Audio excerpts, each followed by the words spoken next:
Hello বন্ধুরা, সুপ্রভাত। কেমন আছো তোমরা সবাই? আশা করছি সবাই খুব ভালো আছো। আমি দীপা, আমার একটা ছোট্ট পরিবারে তোমাদের সকলকে জানাই অনেক স্বাগত, অনেক ভালোবাসা।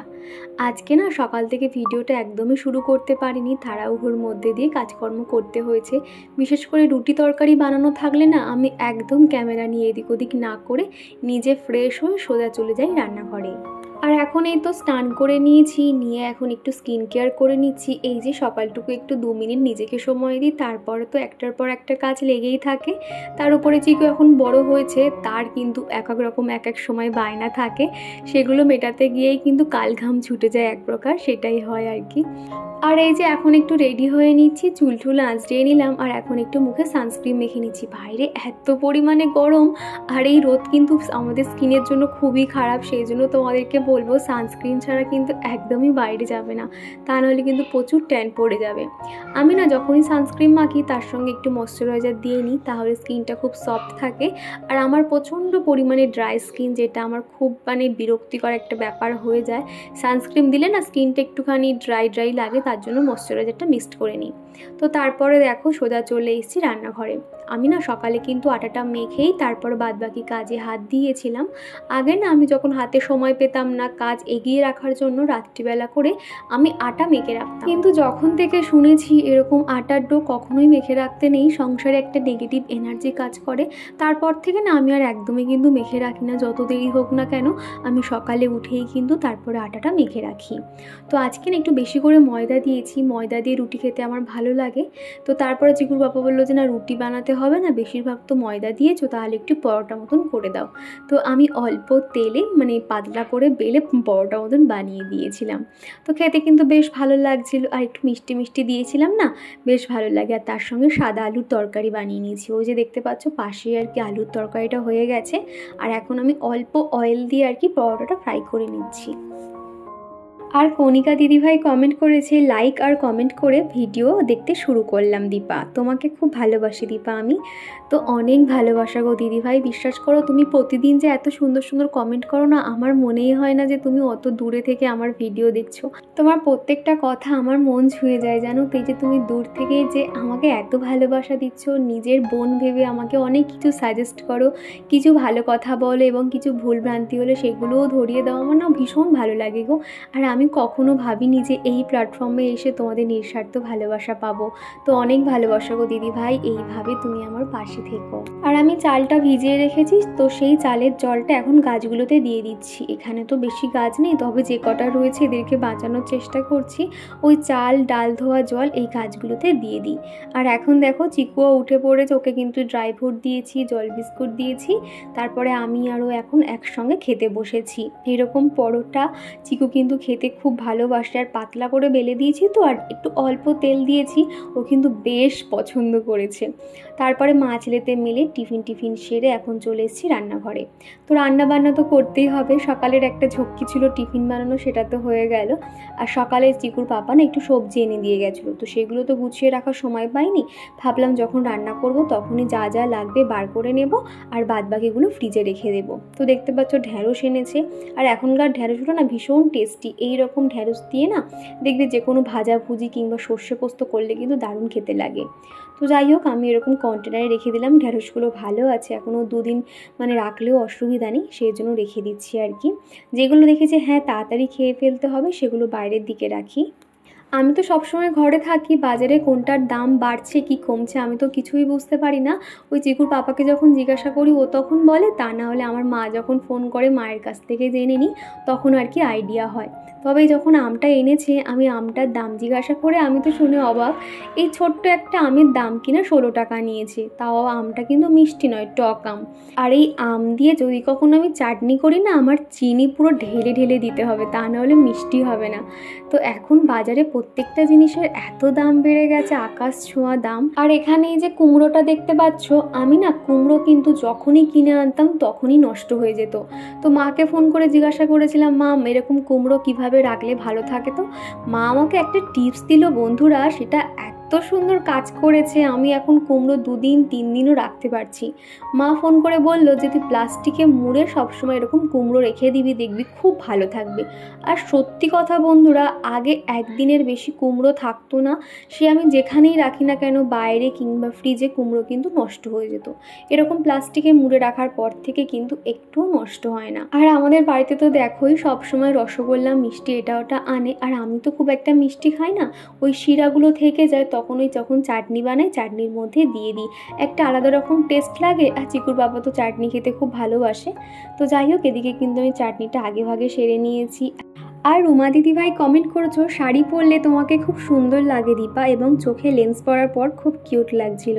তো থ্যাংক ইউ গো দিদিভাই। শাড়ি পরতে না আমার এমনি খুব ভালো লাগে, তবে খুব একটা তো মানে বাইরে ঘাটে যাওয়া হয় না, তো সেই জন্য শখ করে আর কি বাড়িতে শাড়িটা পরি। কিন্তু এরপরে যখন অতিরিক্ত গরম পড়বে তখন কিন্তু শাড়ি আর পরতে পারবো না, সেই জন্য এখন অল্প ঠান্ডা থাকতেই কয়েকদিন ধরে শাড়ি পরছি। আজকে ভেবেছি একটু পটল দিয়ে সর্ষে পোস্ত ঝাল করব, তো সেই জন্য সর্ষে পোস্ত ভালো করে পেস্ট করে নিয়েছিলাম, আর পটলগুলো নুন হলুদ দিয়ে সামান্য করে ভেজে তুলে রেখেছিলাম। এই পটলটা কিন্তু খেতে দারুণ লাগছিল জানো তো। আর নামানোর আগে উপর থেকে একটু ধনেপাতা ছড়িয়ে দিয়েছিলাম। আগে না আমি এক তরকারি বেশি রান্না করতে একদমই চাইতাম না, তবে বিশ্বাস করো যখন দেখি চিকু বড় হয়েছে, ও একটু খেতে শিখেছে, তখন না শুধু মনে হয় যে এক তরকারি করে রেখে দেবো, তার সঙ্গে একটু ভাজাভুজি করি, একটু চাটনি করি, একটু সর্ষে পোস্ত দিয়ে ঝাল করি, এই রকম আর কি হয়ে গেছে জানো তো। যার জন্য এখন রান্না করতে করতে আমার অনেকটা সময় লেগে যাচ্ছে, আর ভিডিও দিতে তো দেরি হচ্ছে, তোমরা এই কদিন বুঝতেই পারছো। তবে না রান্নাটা কিন্তু আমার এক প্রকার শখ বলতে পারো, তবে ডেলি বেসিসের যে রান্না বান্না সেগুলোর থেকে আমার কিছু ভালো ভালো খাবার রান্না করতে ভালো লাগে। যেমন ধরো বিরিয়ানি, ফ্রাইড রাইস, এই সমস্ত খাবার বানিয়ে কাউকে খাওয়াতে খুব ভালো লাগে। আর উত্তরা কর্নার আইডি থেকে এক দিদিভাই কমেন্ট করেছে, অবশ্যই একদিন তোমার স্বপ্নের বেডরুম হবে, আর স্বপ্নের বেডরুম তুমি সুন্দর করে ঘরটাকে সাজিয়ে নিও তোমার মতন করে। তো থ্যাংক ইউ গো দিদিভাই, আশীর্বাদ করো এইভাবে আমি যাতে আমার স্বপ্নগুলো খুব তাড়াতাড়ি পূরণ করতে পারি। আমার না প্রথম থেকে মানে ছোট থেকে বলতে পারো খুব স্বপ্ন যে আমার একটা মনের মতন ঘর থাকবে, একটা বেডরুম হোক, আমার একতলা বাড়ি হোক তাও ঠিক আছে, কিন্তু বেডরুমটা যেন সুন্দর হয় যেন। তো জানি না সেই স্বপ্নটা কবে পূরণ হবে, তবে ঈশ্বর চাইলে সবই সম্ভব হবে। তো মাঝে মধ্যে না মানে এমন অনেক কিছু সিচুয়েশান এসে যায়, তখন তো আর বাঁচতে ইচ্ছে করে না, কিন্তু তাও ওই যে স্বপ্ন, আমরা স্বপ্ন দেখতে কিন্তু খুব ভালোবাসি তাই না, স্বপ্ন দেখতে তো আর কোনো পয়সা লাগে না। তো যাই হোক, ভীষণ শখের একটা জিনিস বলতে পারো, আমি একটু একটু করে আমার শখগুলো কিন্তু আমি নিজেই পূরণ করার চেষ্টা করছি। নিজের সামান্য যতটুকু ইনকাম করি তাই দিয়ে কিন্তু নিজের ছোট ছোট শখগুলো পূরণ করি, এবং আশপাশের মানুষকে ভালো রাখার চেষ্টা করছি। জানি না কতদূর কী হবে, সমস্ত কিছুই ভগবানের উপরে ছেড়ে দিয়েছি। তো যাই হোক, এদিকে না মাছগুলো ভালো করে ভেজে নিয়েছি। মাছের মাথা দিয়ে ভেবেছিলাম ডাল করব, তারপর ভাবলাম যে না, সেই ঝোলেই দিয়ে দেবো আর কি। মাছগুলো ভালো করে লাল লাল করে ভেজে নিয়েছি, আর এখন দেখো আলু বেগুনগুলো ভেজে নিয়েছি। আমার যখন এরকম মাছের ঝোলে বেগুন ভাজতে মানে মনেই থাকে না, তখন আলুর সঙ্গে দিয়ে দিই, হালকা ভাজা হয়ে গেলে বেগুনগুলো আবার তুলে রেখে দিই, তারপরে যেভাবে রান্না করে বেসিক মশলা দিয়েই আর কি রান্নাটা বানিয়ে নিই। আর সীতা কুমারী নায়ক আইডি থেকে এক বন্ধু কমেন্ট করেছে, খুব ভালো লাগলো ভিডিওটা, আমিও রোজ তোমার ভিডিও দেখি, আমার খুব ভালো লাগে। তো থ্যাংক ইউ গো সীতা, এইভাবে আমাদের পাশে থেকো। আর তোমরা যারা প্রতিদিন সুন্দর সুন্দর কমেন্ট করো, আমাকে এত সাপোর্ট করো, এত মোটিভেট করো, আমার না খুব ভালো লাগে। পরের একটা ভিডিওর জন্য আমি অনেক মোটিভেট হই। তো এদিকে দেখো আমার কিন্তু আলুটা হালকা ভাজা হয়ে গেলে আমি একটু পেঁয়াজ আর আদা পেস্ট করে নিয়েছিলাম, তারপর সেগুলো দিয়ে এখন এই যে বেসিক মশলাগুলো দিয়ে দিচ্ছে, যাতে মশলাটা ধরে না যায় সেই জন্য একটু জল দিয়ে দিয়েছিলাম আর কি। এইরকম চটজলদি কিন্তু আমি সবসময় মাছের ঝোল বানিয়ে থাকি। আগে না আমি একটু অন্যরকমভাবে বানাতাম আর কি, তবে এই রকম যে প্রসেসটা দেখছো সম্পূর্ণটা কিন্তু আমি আমার শাশুড়ি মার কাছ থেকে শিখেছি, সেইভাবেই কিন্তু মাছের ঝোল বানিয়ে নিই। আর এমনিতে দেখবে আলু বেগুন দিয়ে মাছের ঝোলের না একটা দেখবে আলাদাই টেস্ট আসে কিন্তু। এখন করে সন্ধ্যের পর থেকে আমি সেরকম আর ভিডিও শ্যুট করতে পারি না। আর সন্ধ্যের পর থেকে আমি কি কাজকর্ম করি সেগুলো কয়েকদিন হলো তোমাদেরকে শেয়ার করতে পারছি না। তার একটাই কারণ, প্রত্যেক সন্ধ্যেবেলা করে চিকুকে নিয়ে বই নিয়ে বসাতে হয়। আর চিকুনও এখন কিন্তু অনেকটা শিখে গেছে, সমস্ত কিছুই মুখস্থ হয়ে গেছে, তবে একদমই লিখতে চায় না। তো আমি না ফোনে একটু সার্চ করে দেখলাম বাচ্চাদেরকে মাঝে মধ্যে বাইরে ঘাটে খেলতে নিয়ে যাওয়া খুবই দরকার, সবার সঙ্গে মেশা খুবই দরকার। তো সেই জন্য ভাবছি আজকে বিকেলে একটু ওকে নিয়ে বার হব। সেই জন্য না ওকে দুপুরে আর ঘুম পাড়ায়নি, চটপট রান্না করে ওকে খাইয়ে দাইয়ে বিছানার মধ্যেই খেলা করছিল, বিকেলে নিয়ে বার হতে হবে। আর চিকুর সবথেকে একটা বড় সমস্যা হলো ও বাইরে গিয়ে এত হই হুল্লোড় এত আনন্দ করে না, দেখা যায় যে ওর একটা না একটা কিছু হাতটা ছুঁড়ে ভেঙে কেটে আসে আর কি। প্রথমে চিকুকে পার্কে নিয়ে গেছিলাম, তো ওখানে গিয়ে এমনভাবে হাতটা ছুঁড়ে গেছে, সেখান থেকে তাড়াহুড়ো করে নিয়ে চলে এসেছি। দোলনাতে গিয়ে মাথা ঢুকে গেছে, মাথা ওখানে আলু হয়ে গেছে। তারপরে আর কি রাস্তায় সামান্য হেঁটে এদিক ওদিক করে বাড়ি নিয়ে চলে এসেছিলাম। দেখো ওর মায়ের সঙ্গে লেজ ধরে খেলা করছে। এখন এই যে বিকেল হয়ে গেছে আর কি, 6টা সাড়ে 6টা বাজে আর কি। তো আমি এদিকে দরজাটা বন্ধ করতে যাব, কি দেখছি কি এরা এখন খেলা করছে। একটু আগে ওই চিকুর যে একটা ট্রেন গাড়ি দেখতে পাচ্ছ ওটা নিয়ে খেলা করছিল, তো ফোনটা আনতে আনতেই ও আর কি ওটা নিয়ে খেলছে না, এখন ওর মায়ের লেজ ধরে খেলা করছে। দেখো কত দুষ্টু, দেখছে ওর মাও কিন্তু ওর সঙ্গে লেজ নাড়া দিচ্ছে। তো চলো বাইরে থেকে জামা কাপড়গুলো তুলে আনি। বাড়িতে এসেই আর কি আমি সন্ধ্যেটা দিয়ে নিয়েছিলাম, টুকটাক জামা কাপড়গুলো ভাঁজ করেছি, সেগুলো এখনও জায়গায় রাখা হয়নি। এখন ওই 8টা সাড়ে 8টা মতন বাজবে আর কি। আমি ওই যে সকালের কাজটা আমি রাত্রের সময় আর কি এগিয়ে রাখি। আমার সব সময় মনে হবে যে আমি নিজের যত্ন নিই আর না নিই, আমার ঘরবাড়ি যেন সবসময় পরিষ্কার টিপটপ থাকে এবং একটা অর্গানাইজ যেন থাকে, যেটা আমার মনে হয় একটা নিজের মধ্যে পজিটিভ ভাইবস কাজ করে। এবং দেখবে যতই আমাদের মধ্যে প্রবলেম থাকুক না কেন, কোথাও কিন্তু একটা স্যাটিসফাই ব্যাপার থাকবে যে না আমার ঘরবাড়ি টিপটপ আছে, একটা ভালো লাগা কাজ করে, যেটা আমার মনে হয় আর কি। তো দেখো সকালে কিন্তু আমি এইরকম এত সুন্দর করে ঝাড় দিতে পারতাম না, সেই জন্য রাত্রিবেলা কিন্তু এইরকম সময় বার করে একটু টেকনিক খাটিয়ে কিন্তু আমাদের ছোট ছোট কাজগুলো কিন্তু এগিয়ে রাখতে হবে। এই যে ছোট ছোট ব্যাপারগুলো কিন্তু আগে কখনোই মাথায় আসতো না, তবে সংসার করতে করতে কিন্তু ছোট ছোট কায়দা বলতে পারো বা টেকনিক বলতে পারো, তার মধ্য দিয়েও কিন্তু আমি সুন্দরভাবে নিজের সংসারটাকে গুছিয়ে নিতে হয়, এই জিনিসটা কিন্তু আমি নিজের মধ্যে শিখেছি, যেটা আগে ছিল না। সংসার জীবন থেকে কিন্তু আমি প্রচুর অভিজ্ঞতা অর্জন করেছি, যেটা আমি কখনো ভাবতে পারিনি যে আমি এগুলো কখনো পারবো। আমি একটা নিজের সংসারকে গোছাতে পারবো, কোথায় কোনটা কি লাগবে না লাগবে সমস্ত কিছু, যে আমার যে একটা আলাদা একটা সংসার হবে সেটা আমি কখনোই ভাবতে পারিনি। তার কারণ আমি আগে একদম অন্যরকম ছিলাম আর এখন তার পুরো অপোজিট হয়েছি। তবে এই সংসার জীবনে কিন্তু আমি ভালো আছি, আমি অনেক কিছু শিখেছি, ছোট ছোট টেকনিক খাটিয়ে সংসারের কাজকর্ম কিন্তু সঠিক সময় করতে শিখেছি এবং এই সংসারের মধ্য দিয়েই কিন্তু আমি এনজয় করতে থাকি, যেটা আমার ভীষণ ভালো লাগে।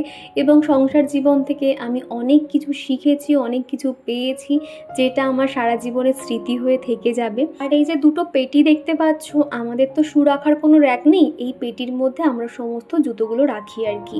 আর যেগুলো ডেলি বেসিস ব্যবহার হয় সেগুলো আর কি উপরটাতে রেখে দিই। তবে ব্ল্যাকির বাচ্চাগুলো এমন অবস্থা করেছে, যেটা যেখানে পেরেছে ছড়িয়ে ছিটিয়ে একদম দেখার অবস্থা নেই, সেজন্য প্রত্যেকটা জায়গা আমি সুন্দর করে একটু গুছিয়ে নিচ্ছি। আর এখন করে না ব্ল্যাকির বাচ্চাগুলো তো অনেকটা বড় হয়ে গেছে, সেই জন্য যেখানে সেখানে টয়লেট পটি এই করতে থাকে। তবে এখন করে সারাদিন ওদেরকে বাইরে বার করে দিই, আমাদের বাড়ির পিছনে যে বাগানটা থাকে ওখানে মা ছেলেতে মিলে কি খেলাধুলো করতে থাকে আর কি। তো দেখলেই তো দরজা খোলার সাথে সাথে কিন্তু সবাই ঢুকে পড়েছে। আর ওরাও দেখেছি বাইরে থেকে থেকে এমন হয়ে গেছে, ঘরে কিন্তু অতটা থাকতে চায় না। তবে 9টা সাড়ে 9টা বাজলে চিকুর পাপা সবাইকে কিন্তু এনে এনে ঝুড়ির মধ্যে রেখে দেয়, ওরা কিন্তু আর বার হয় না, ঘুমিয়ে পড়ে। আবার সকাল 6টা সাড়ে 6টা বাজতেই কিন্তু ওদেরকে খুলে দিই, ওরা আবার বাইরে যায়। এইভাবে আর কি রয়েছে, খুব একটা অসুবিধা হচ্ছে না। তবে জিনিসপত্র প্রচুর অগোছালো করে দেয় গো। আর এই সাইকেলের উপরে তো কয়েকটা জামা কাপড় ছিল, দেখলে সমস্তটাই বসে বসে ভাঁজ করেছি। এখনও অনেক ভাঁজ করা বাকি রয়েছে। এখন চিকুর সেটটা বার করলাম, সমস্ত যাবতীয় যা কি ওর স্যান্ডো গেঞ্জি পাতলা জামা কাপড় ছিল সেগুলো সব বার করেছি। মোটা জামা কাপড়গুলো কয়েকটা তুলে রাখছি, এখনও কিন্তু বাকি রয়েছে। এখনও আমাদেরগুলো তো হাতও দিতে পারছি না, তার কারণ চিকুর গরম বেশি, ওর কিন্তু পাতলা জামা কাপড়গুলো লাগছে, সেজন্য কয়েকটা বার করেছি। অল্প অল্প করে ধুয়ে দিচ্ছি, এখনও কয়েকটা ধুতে হবে। সেগুলো আমরা যতই ধুয়ে দেখবে আলমারিতে রেখে দিই না কেন, 1 বছর বাদে যখন আমরা বার করি তখন কি হয়, একটা গুমু গন্ধ চলে আসে, যেটা ভালো লাগে না আর কি। সেই জন্য ভেবেছি ডেটল জল দিয়ে ধুয়ে তারপর আর কি ব্যবহার করব। আর এদিকে যে টেবিলটার উপরে আমি সমস্তটা পাট করে গুছিয়ে রেখেছি, এদিকে দেখতে পাচ্ছ পুরো যেটা লাইন দিয়ে সাজানো রয়েছে সমস্ত মোটা জ্যাকেট সোয়েটার, সেগুলো কিন্তু একদিন করে কাচতে হবে বলে ওই যে যা হোক করে রেখে দেবো, দেখতে তো খুবই খারাপ লাগে, সেই জন্য সাজিয়ে টেবিলের উপর রেখে দিয়েছি। প্রত্যেক দিন আর কি স্নানের সময় একটা করে আমি সোয়েটার নিয়ে ধুয়ে কেচে নিই, তার কারণ আমার হাতে তো অত সময় থাকে না যে ভালো করে থুপতে হবে, তো সেই জন্য একটা করে নিয়ে একদম টিপটপভাবে কিন্তু ক্লিন করে নিতে পারি। তো যাই হোক, এদিকে কয়েকটা জামা কাপড় আছে, প্রত্যেকটা গুছিয়ে সেলফের মধ্যে সাজিয়ে রেখে দেব। সন্ধ্যের পর থেকে কিন্তু এই এক্সট্রা কাজগুলো আমাকে সেরে নিতে হয়। আজকে চিকুকে না আর লেখাইনি, তার কারণ আজকে তো সারা দুপুর ওকে ঘুম পাড়ায়নি, বাইরে নিয়ে গেছিলাম, তার উপরে পার্কে গিয়ে মাথা ফাটিয়ে ফুলিয়ে এসছে, সেই জন্য ওকে খেলতে দিয়েছি। আর আমি এখন এই যে জামা কাপড় প্রত্যেকটা ভাঁজ করে নিচ্ছি। আর দীপান্বিতা বলেছো সেলফ মেকআপটা ভালোই লাগলো, আর রূপোর জিনিসটা খুব সুন্দর হয়েছে। তো থ্যাংক ইউ গো দীপান্বিতা। আমি অনেক দিন থেকেই আর কি তোমাদেরকে একটা মেকআপ শেয়ার করব বলে ভেবেছিলাম। আমার কোনো একটা বন্ধু জানতে চেয়েছিল যে সেলফ মেকআপ কিভাবে খুব সহজে হয়ে যাবে, আর তারপরে আরও কোনো একটা বন্ধু আমাকে বলেছিলে যে তোমার স্কিন কেয়ার শেয়ার করবে, নাইট স্কিন কেয়ার। তো তোমরা যখন যেটা কেউ আমাকে ডিমান্ড করো বা আমাকে রিকোয়েস্ট করো, আমি কিন্তু সেটা রাখার চেষ্টা করি। হয়তো 2-1 দিন দেরি হয়, তবে আমি অবশ্যই কিন্তু রাতে স্কিন কেয়ারটা তোমাদেরকে শেয়ার করব। তো যাই হোক, এদিকে দেখো চিকুর পাপার যে অফিসের যে জামা কাপড়গুলো রয়েছে সেগুলো এই শোকেসটাতে ভাঁজ করে রেখে দিচ্ছি। আর পায়েল দিদি ভাই বলেছো একটা জিনিস আমি লক্ষ্য করেছি, তোমার সব রকম ড্রেসেই সমানভাবে মানিয়ে যায়, শাড়ি বলো, চুড়িদার বলো, ওয়েস্টার্ন বলো, সুন্দরী বনু আমার। তো অনেক ভালোবাসা পায়েল দিদি ভাই, তোমাকে তো মানে কি বলবো, তুমি আমার একদম বেস্ট দিদিভাই হয়ে গেছো আর কি। প্রতিদিন এত সুন্দর সুন্দর কমেন্ট করো, এত মোটিভেট করো, আমার খুব ভালো লাগে। আসলে কি জানো তো, যেখানে যেরকম আমি ঠিক সেখানেই নিজেকে সেইভাবে কিন্তু মানিয়ে নিতে পারি, এটা আমার মধ্যে কিন্তু খুব ভালোভাবে রয়েছে। যে আমার সঙ্গে যেমনভাবে মিশবে আমি তার সঙ্গে ঠিক তেমনভাবে যেরকম মিশতে পারি, এমনকি কোথায় কোন ড্রেস পরলে আমাকে মানাবে সেটাও কিন্তু খুব ভালোভাবে আমি বুঝতে পারি। তো যাই হোক দিদিভাই, ভালো লাগলো তোমার কমেন্টটা শুনে। আর এখন এই যে রাত্রিবেলা এরই মধ্যে খাওয়া দাওয়া হয়ে গেছে, চিকুর পাপা বললো কি সকালে একটু ফ্রাইড রাইস মতন বানিয়ে দেবে, সেই জন্য এখানে বিনস, ক্যাপসিকাম, পেঁয়াজ ছাড়িয়ে নিচ্ছি, সমস্তটাই ধুয়ে কেটে গুছিয়ে রাখবো, তাহলে সকালে আমার চটজলদি হয়ে যাবে। এমনকি আমি রাতে চালটাও ভিজিয়ে রেখে দেবো, তাহলে কিন্তু আমার কাজটা অনেক তাড়াতাড়ি হয়ে যাবে। এই যে কিছু কিছু টেকনিক বা কায়দা বলো, এইভাবেই কিন্তু আমার সংসারে কাজকর্ম আমি ম্যানেজ করে থাকি। আর ভাগ্যশ্রী বলেছো তুমি পুরী থেকে এসে ট্যান রিমুভ কিভাবে করলে শেয়ার করো প্লিজ, আমরাও ঘুরতে গিয়ে মুখে প্রচুর ট্যান পড়ে গেছে, হেল্প করো একটু। তো হ্যাঁ ভাগ্যশ্রী, আমি পরের ভিডিওতে অবশ্যই তোমাদের বলে দেবো আমি কিভাবে ট্যান রিমুভ করলাম। আর রাতে যখনই খাওয়া দাওয়া কমপ্লিট করা হয়ে যায় তখন না রান্নাঘরে তো অনেক কাজ থাকে, প্রায় 1 ঘন্টা মতো সময় লাগে। প্রত্যেকটা জিনিস নিট অ্যান্ড ক্লিন করে রাখা, ফিনাইল দিয়ে মোছা, সমস্ত কিছুই। আর তার সঙ্গে যখন সকালের কিছু খাবার দাবার কি বানাবো সেই কাজগুলো এগিয়ে রাখি, তখন আমি মাকে ফোন করতে থাকি। সারাদিনে তো অত সময় পাই না, তবে রাত্রিবেলা মাকে ফোন করে যখন ঘুমোতে যাই তখন একটা আলাদাই শান্তি লাগে। মা মানে তো শান্তির জায়গা, যাকে সমস্ত কিছুই শেয়ার করা যায়। তো যাই হোক, এই সময়টা মায়ের সাথে কথা বলছিলাম। তোমরা যারা আমার মতন ছোট বাচ্চা নিয়ে একা হাতে সামলাতে হয়, এই রকম ছোট ছোট টিপসগুলো ফলো করবে, আশা করছি তোমাদের দৈনন্দিন কাজকর্ম অনেকটাই কিন্তু সহজ হয়ে যাবে। তো চলো বন্ধুরা, আজকের ভিডিওটা না আর বেশি বড় করছি না, এই পর্যন্ত রাখছি। তোমাদের ভিডিওটা কেমন লাগলো অবশ্যই কমেন্ট করে জানিও, ভিডিওটা ভালো লাগলে একটা লাইক করে দিও। তো চলো, আবারও দেখা হচ্ছে নেক্সট ভিডিওতে।